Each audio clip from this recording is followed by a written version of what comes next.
Hello, I'm CGN. This is a quick video to show how to make square picture round in Canva. After starting Canva, we can choose a template for creating a design. I will use presentation. Next, we can add photo. We can go to uploads to upload photo, or we can pick the photo we upload before and use it.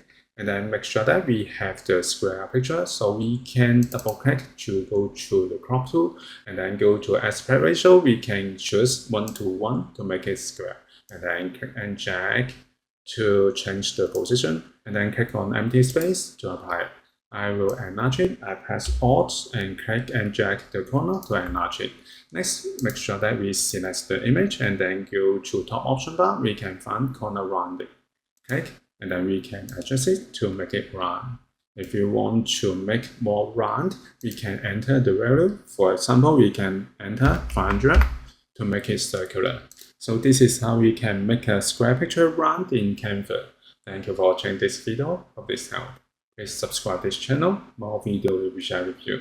I'm CJ again. See you in the next video.